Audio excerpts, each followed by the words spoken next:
Chris Geiger. Welcome to No Movies in Hell. I'm LaClaw Scott. Welcome to No Movies in Hell. This is the Scream episode. That's right. And I have not watched any of the other Scream movies. I've seen various clips from them. And I know who the main characters, right? Like I know Courtney Cox and I know the girl from Party of Five. Oh my gosh. Neve Campbell of The Craft. And of The Craft. That's right. Your favorite movie or one of your favorite movies? One of my favorite movies. And David Arquette, of course. And David Arquette and Courtney Cox were married for a while, right? Yeah. And did they meet on? I think they did meet on set. Mm-hmm. Okay. Yeah. So I had a little bit of pop culture background, not really background in the movie itself. Although I had heard good things that people like when the first movie came out, people really liked it. And they said it was very different from other horror movies. And it was kind of a horror comedy. Comedy?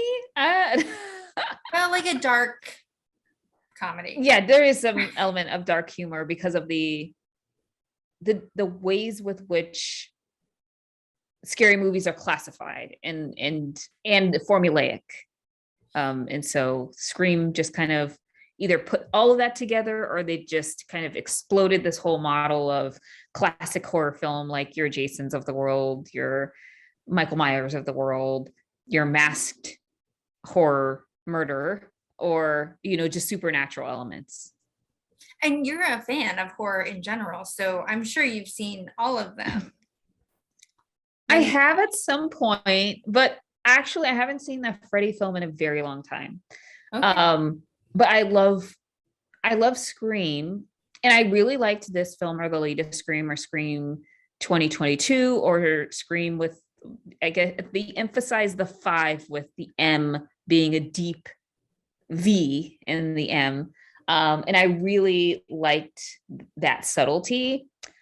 I had this discussion earlier this week, but I really like Scream because it's not necessarily about horror. It's about who did it and why they like their motive. Almost like it's a very classic whodunit film, kind of murder mystery, as opposed to just like plain horror. And then, yes, you get to that horror piece where how did the people die? And it's very different. Or how is the ghost face going to pop up, in a scene, and how they frame the scene.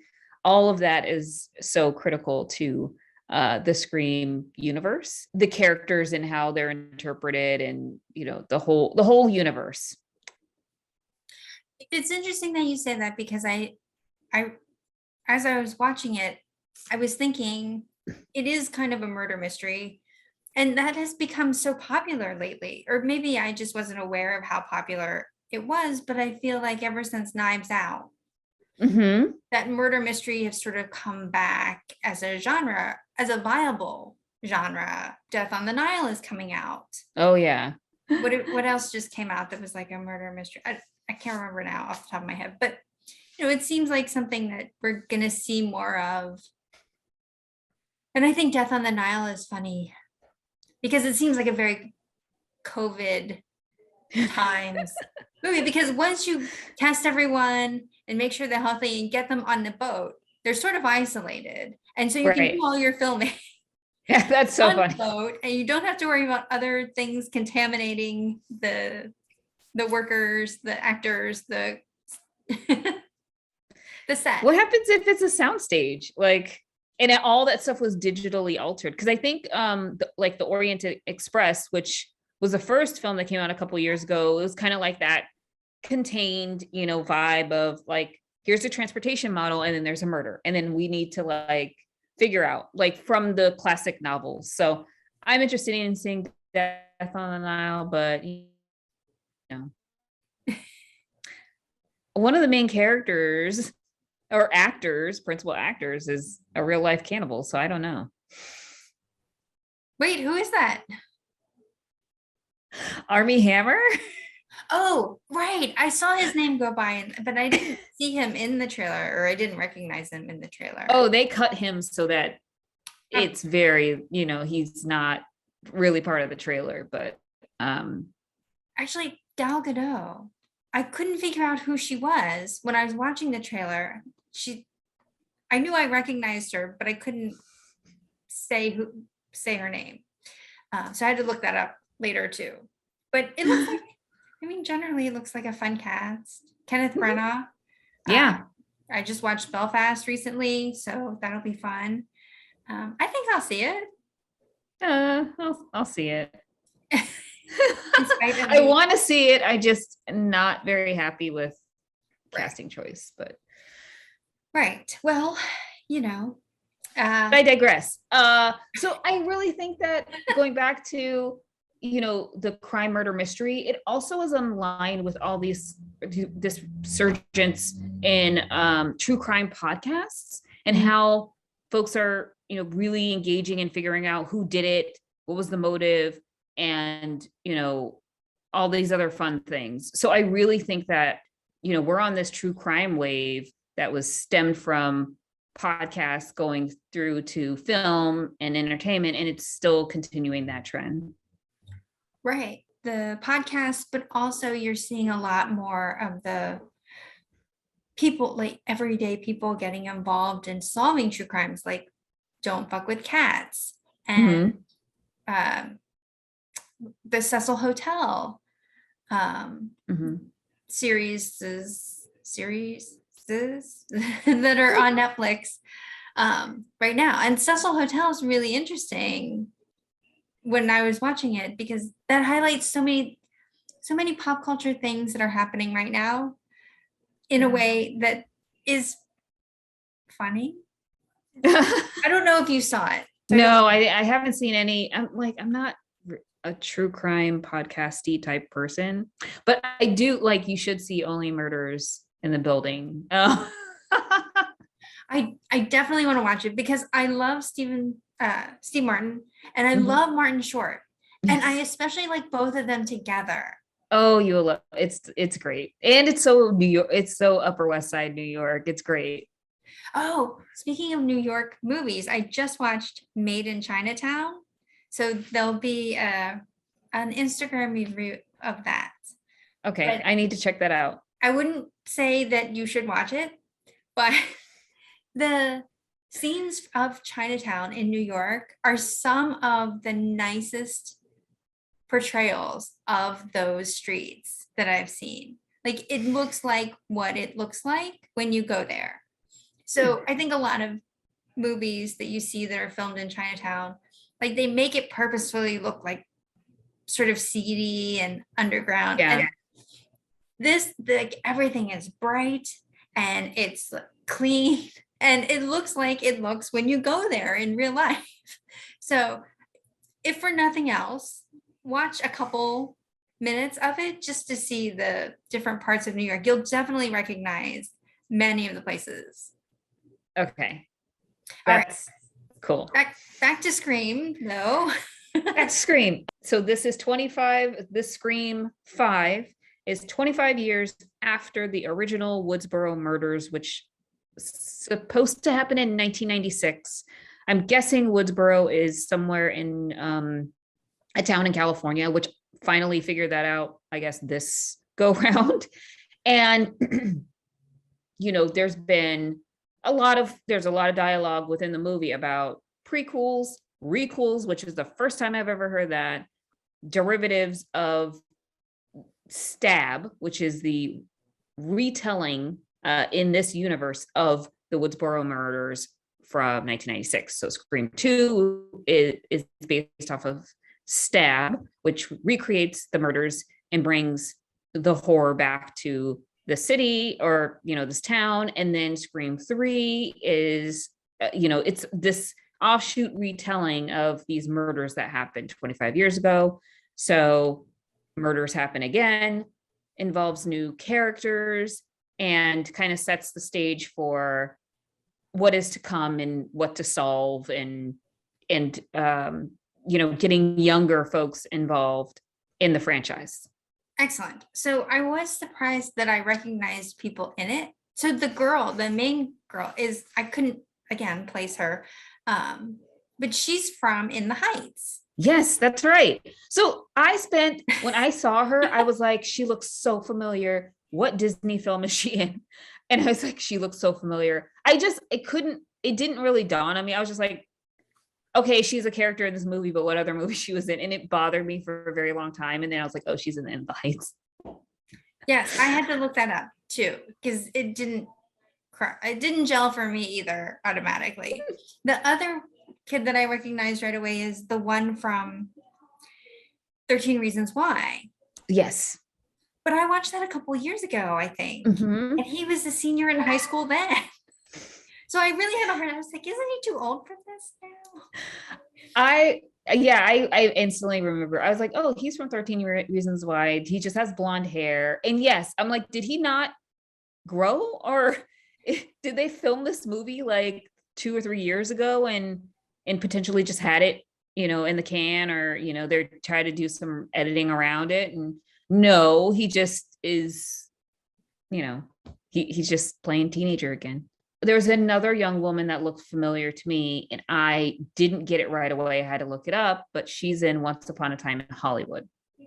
And I was like, oh, and she essentially plays the same character in this film. I'll have to look that up. I did see Once Upon a Time in Hollywood. It was good, but not my favorite Tarantino. Mm-hmm. He was creating a mood more than a movie.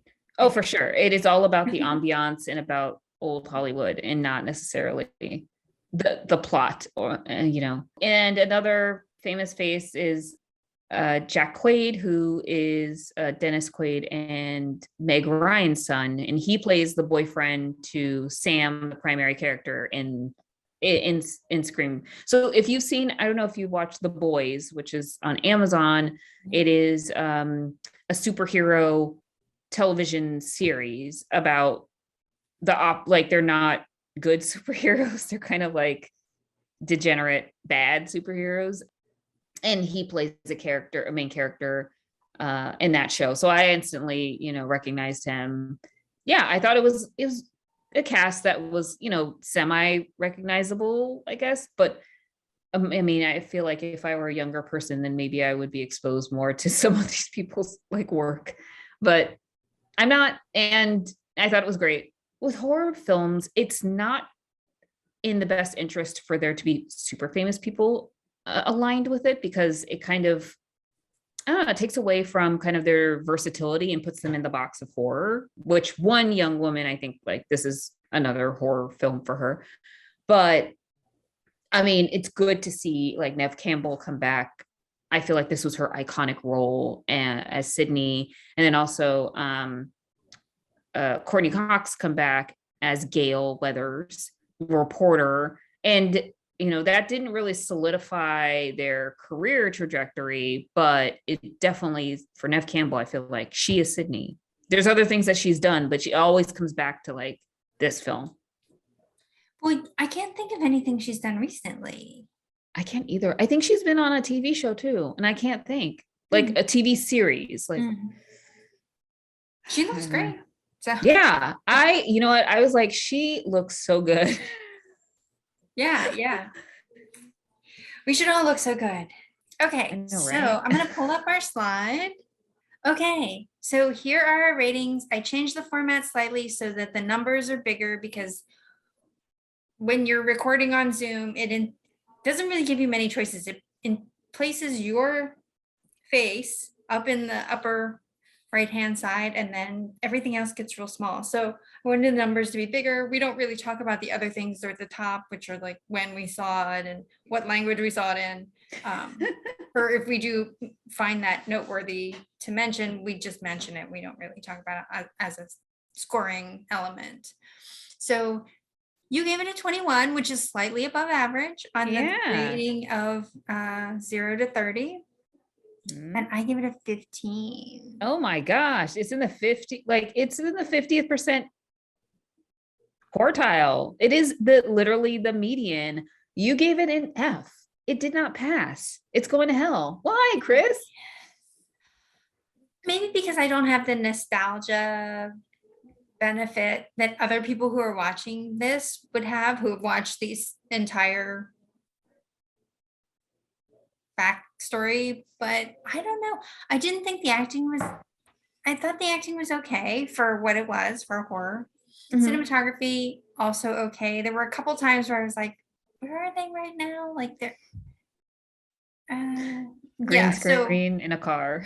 Yeah, it didn't seem coherent, the necessarily all the different places. Anyway, the costumes I thought were just okay for a horror movie. I mean, there was one where the Sam was wearing a white t-shirt, and I was like, well, she's definitely gonna get stabbed in that. Like, and that's the most pedestrian choice you could have made as a costume person for someone who's in a movie about stabbings.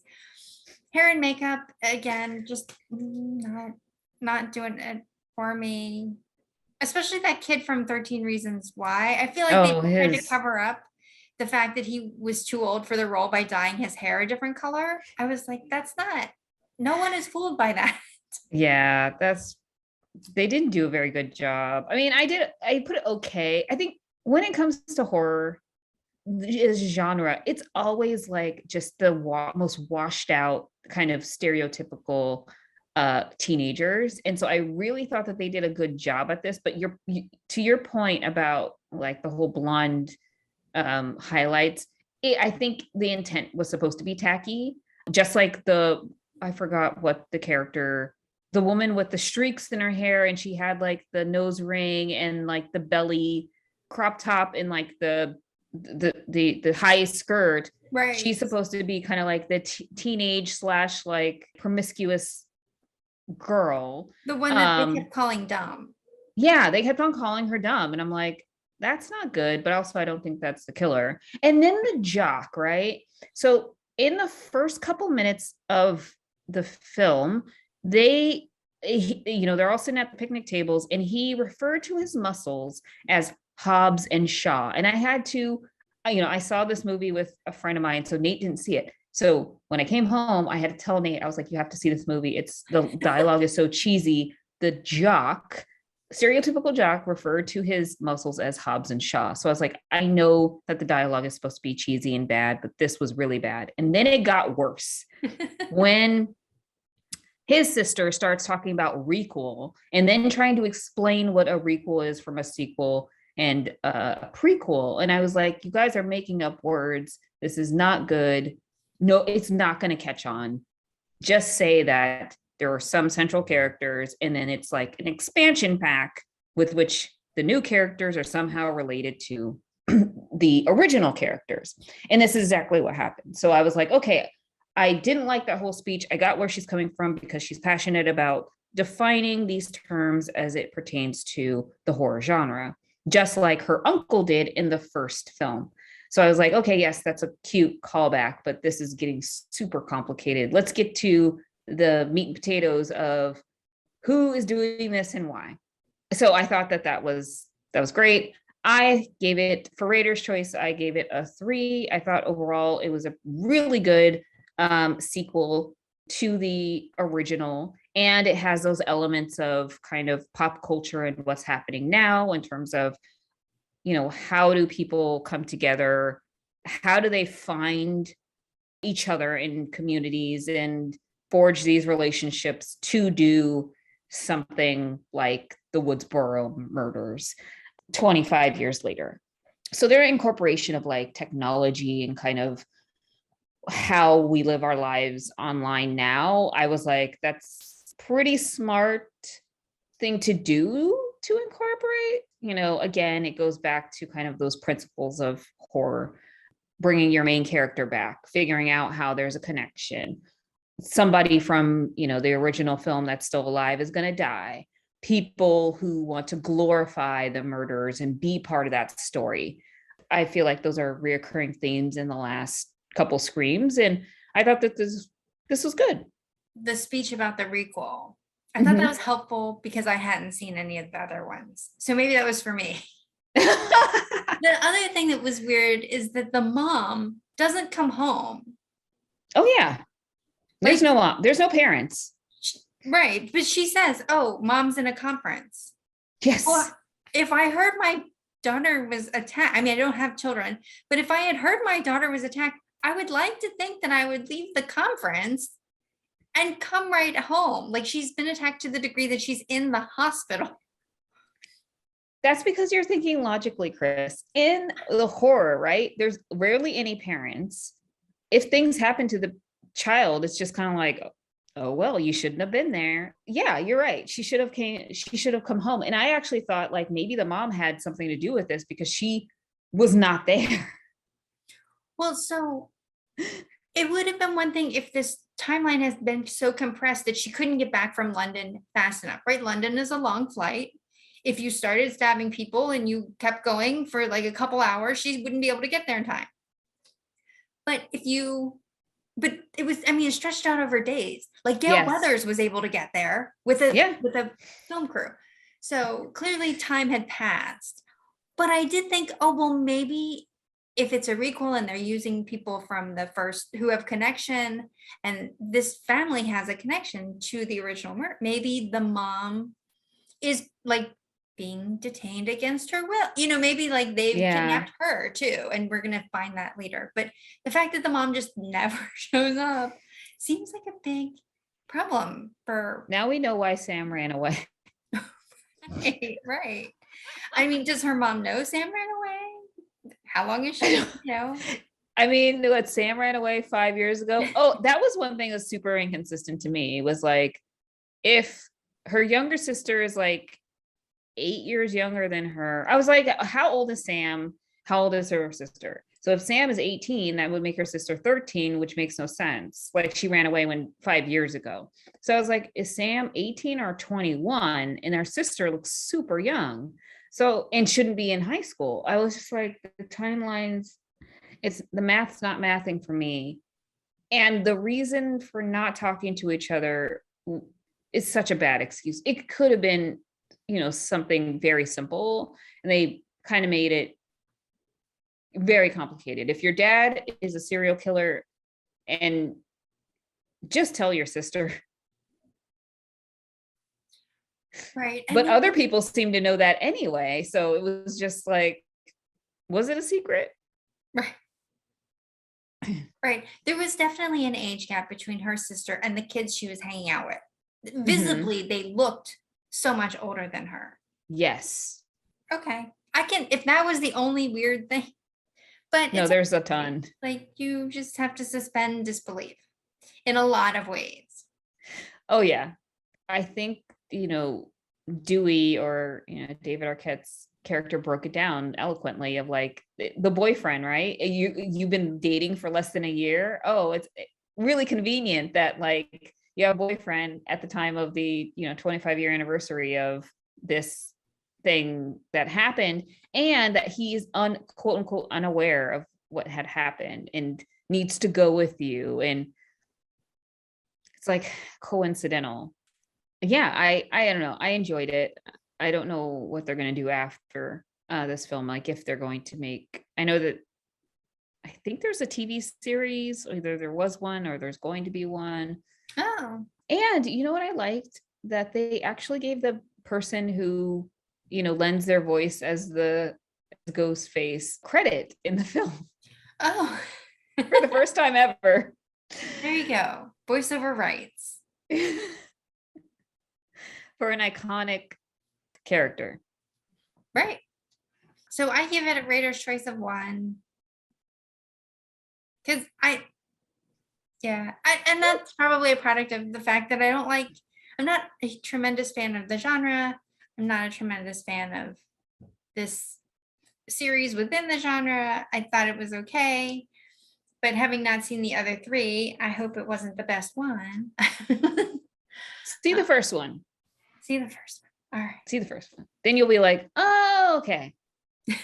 Kind of. Well, I'm hoping that the first one was good. Otherwise, the fact that it spawned 3 more would be unfortunate. Although stranger things have happened. Yeah. So that is it for my thoughts on Scream. Do you have any final thoughts? No final thoughts. It's, it's average. Do you have anything to plug? Ooh, no, actually, I don't have anything to plug. Looking forward to more films in February. I mean, in January is tough. Why is January such a desert? Well, what they're trying to do, I guess, in typical fashion, what they're trying to do is push more of the award season films. So January is like the last time that, we see films before you are able to vote for award shows. So it's usually a desert. A lot of times studios dump their worst films in January as like a make good, because there's not another opportunity really to make up, to get money. I guess now it's just going to streaming, but then you have to have promotion behind it, which is a lot of money. So it's easier to just, if you see that random horror film show up, or spy movie, or, something that seems a little too complicated, it's dumped in January, it's probably not going to be that great of a film. Well, I am looking forward to things coming out in February for sure. All right. Well, thanks everyone. Stay tuned for our next episode. Thank you. Bye.